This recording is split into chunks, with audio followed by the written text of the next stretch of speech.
आज की नई वीडियो में आप सबका स्वागत है।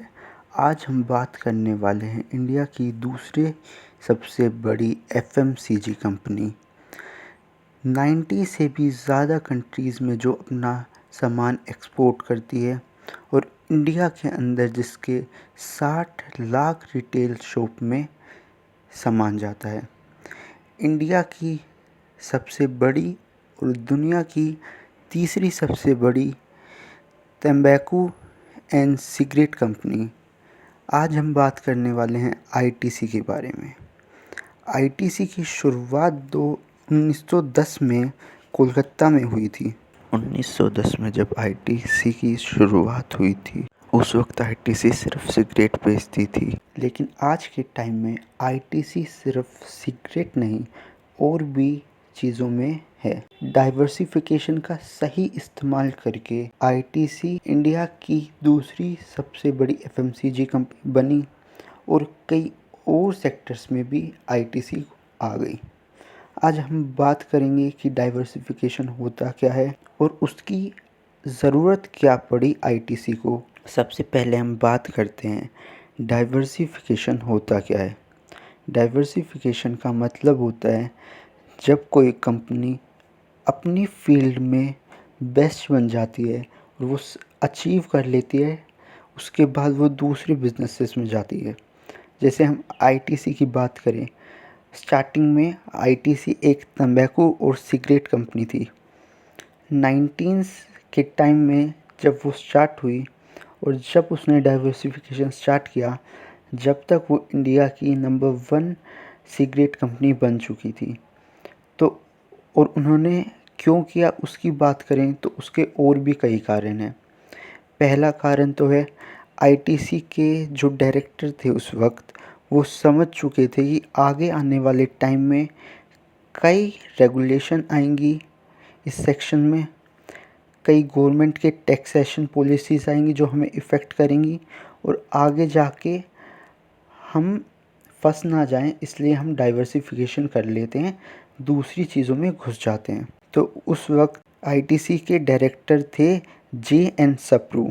ये 1970s के आसपास की बात है जब जे.एन. सप्रू आईटीसी के डायरेक्टर थे और उन्होंने डाइवर्सिफिकेशन का फ़ैसला किया। 1976 में आके आईटीसी ने चेन्नई में एक होटल ख़रीदा और उसे आईटीसी वेलफेयर होटल से स्टार्ट किया। आगे जाके आईटीसी ने अभी फ़िलहाल के वक्त में उसको आईटीसी से डीमर्ज कर दिया है और उसे एक अलग कंपनी की तरह रन करा जा रहा है। लेकिन जो आईटीसी के शेयर होल्डर्स थे उनको free of cost ITC welfare hotels के शेयर मिल जाएंगे, जो जितनी उनकी हिस्सेदारी थी उसके हिसाब से। और उसके अलावा एफएमसीजी में आई, हम जानेंगे कि मेजर प्रोडक्ट एफएमसीजी में क्या हैं आईटीसी के। उसके अलावा स्टेशनरी में आई, जो क्लासमेट हम नोटबुक यूज़ करते हैं वो भी आईटीसी ही है। 1979 में एक कंपनी को ख़रीदा था जिसका आगे नाम जाके आईटीसी ने चेंज कर दिया, जो आज क्लासमेट है। डाइवर्सिफिकेशन का फ़ैसला हमेशा सही नहीं होता है। कई केसेस में आईटीसी को भी डाइवर्सिफिकेशन पे फ़ायदा नहीं हुआ। उन्होंने कई चीज़ों में डाइवर्सिफाई किया जहाँ पे बाद में उनको बंद करना पड़ा उसको। अगर कोई एग्ज़ाम्पल दूँ तो जैसे आईटीसी क्लॉथ सेगमेंट में भी आई थी, लेकिन वहाँ पे उनको कुछ फ़ायदा नहीं हुआ, कंपनी नुकसान में गई, उन्होंने बंद कर दिया। और भी कई चीज़ों में आईटीसी आई, लॉस लिया और बंद कर दिया।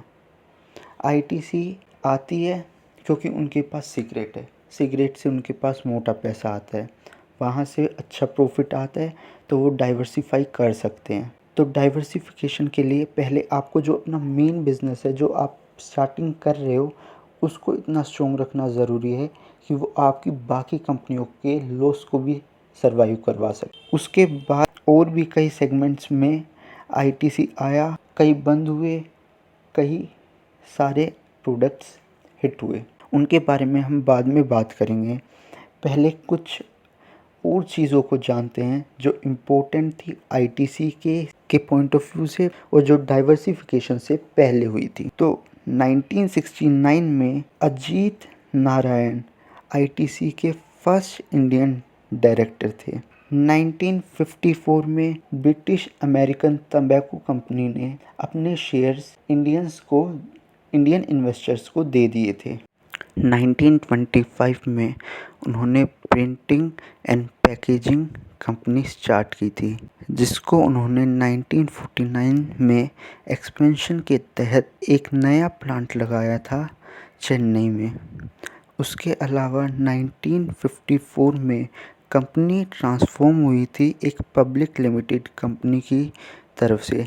1949 में कंपनी ने एक और प्लांट लगाया था कोलकाता में पैकेजिंग का।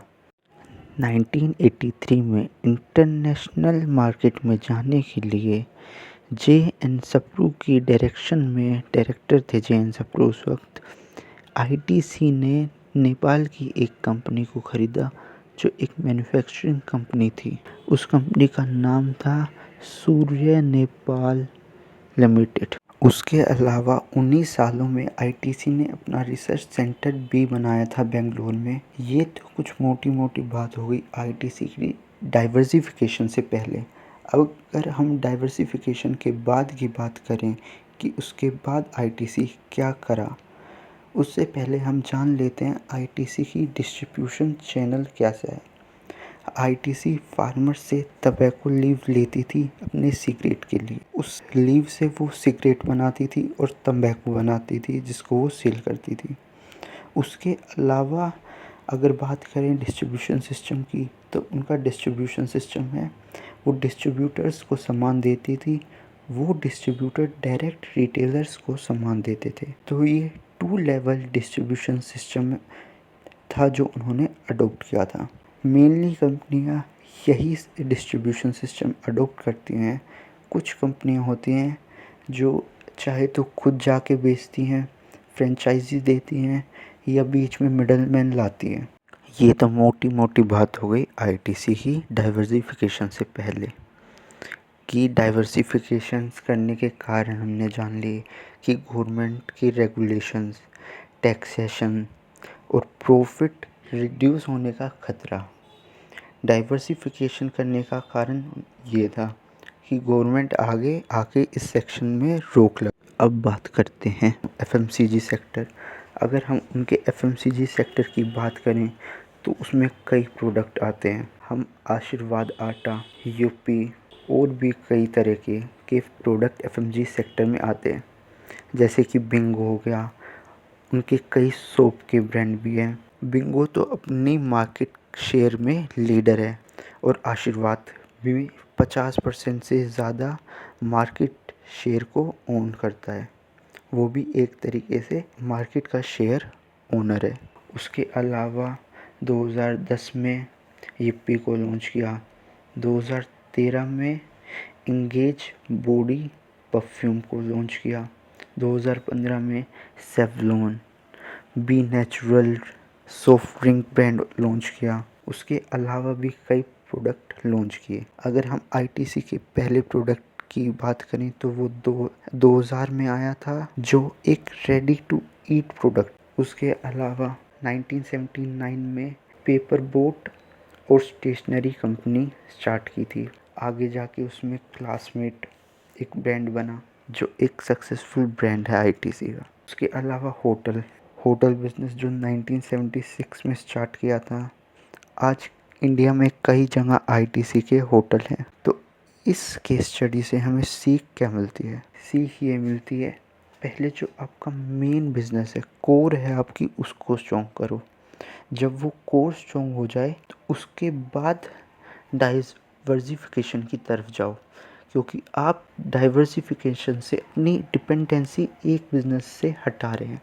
अगर आप एक ही चीज़ पे डिपेंडेंट रहोगे तो वो एक बहुत रिस्की रहेगा कि वो डूबा तो आप डूबोगे। समय रहते डाइवर्सिफिकेशंस, और डाइवर्सिफिकेशन समय रहते भी और उस पोजीशन में करना है कि आप अगर डाइवर्सिफिकेशन सही नहीं हुआ, लॉस हुआ, तो आप उसको भी सह सको। आपका जो पहले बिज़नेस है, मतलब कोर बिज़नेस का मतलब है जो आप स्टार्टिंग से कर रहे हो, जिसमें आप मार्केट लीडर हो या एक अच्छी पोजीशन पे हो। मार्केट लीडर होना ज़रूरी नहीं, एक अच्छी पोजीशन। उसके बाद आप डाइवर्सिफिकेशन करते हो तो भी रिस्क को वो सह ले। तो आज की वीडियो में इतना ही। अगर वीडियो अच्छी लगी हो तो चैनल को सब्सक्राइब करें और लाइक करें।